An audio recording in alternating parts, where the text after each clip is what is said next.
احنا عملنا مع بعض اكتر من طريقة للبطاطا علشان الاطفال والناس اللي مبتحبش البطاطا مشوية او مسلوقة، عملناها بكذا طريقة موجودة على القناة. يلا بقى نبدأ مقاديرنا مع بعض. ياريت نعمل لايك واشتراك للقناة. بسم الله. عندي هنا 4 بطاطات، حوالي كيلو بطاطا.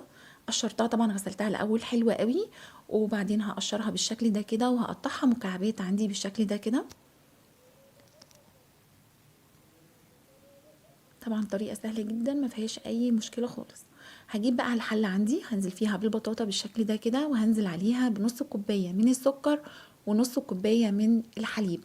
لو مش حابة تحطي عليها حليب عادي، حطي بدل نص كوباية الحليب حطي نص كوباية مية.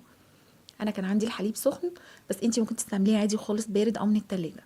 هروح بيها على النار، احطها على نار هاديه، اسيبها بقى مع نفسها كده شويه هتبدا تستوي معايا. هاجي بقى اجهز الكريمه معاكم. معلش الخطوه دي الكاميرا بتعمل معايا مواقف كده مش حلوه خالص. المهم انا هنا حطيت 4 كوبايات حليب، نزلت عليهم باربع معالق من السكر، ونزلت عليهم ب3 معالق من النشا ومعلقتين من الدقيق. هسيب لكم طبعا المقادير دي كلها في صندوق الوصف. ونزلت كمان طبعا برشه الفانيليا. رحت على النار مع التقليب المستمر، بقت عندي بالقوام ده كده. نزلت عليها بمكعب من الزبده وهقلبه فيها لغايه لما يدوب خالص خالص فيها بالشكل ده كده. عندي تحفه. شايفين شكل الكريمه؟ انا عايزه القوام ده بالظبط. هسيب لكم المقادير كلها في صندوق الوصف. هنا بقى عندي البطاطا بعد ما استوت، طبعا هي مش محتاجه هراسه خالص، هي بتستوي كده في بعضها بتبقى تحفه. حابه تحطي عليها بقى، انا حطيت عليها مكعب زبده كمان، حابه انتي تنزلي عليها بشويه جوز هند بشويه زبيب مكسرات اللي انتي بتحبيه حطيه فيها، ولو رشه قرفه كمان يا سلام. حاجه كده بتبقى تحفه، ريحتها بتبقى خطيره. هكون بقى مجهزه عندي قالب وادهنه حلو قوي بالزبده. اي قالب بقى انت تحبيه، حابه قالب بايركس جرانيت ألمونيوم، اي حاجه عندك مش هتقولك لا. بالشكل ده كده هبدا انزل فيه بالبطاطا اللي عندي، وهبدا اسويها حلوه قوي في القالب، خليها كلها متساويه بالشكل ده كده. انا هستخدم عندي كمان الاسباتيولا عشان اعرف اظبط الاحرف بتاعه الصينيه بالشكل ده كده. طبعا المقادير كلها سهله وبسيطه، لغايه دلوقتي ماشيين مع بعض الدنيا تمام بالشكل ده كده. هبدأ بقى اجيب الكريمة وهبدأ انزل بالكريمة على البطاطا عندي. هنزل بيها براحة كده بالشكل ده كده، شوية بشوية، ما اجيش في النص واصب كله مرة واحدة، ما ينفعش.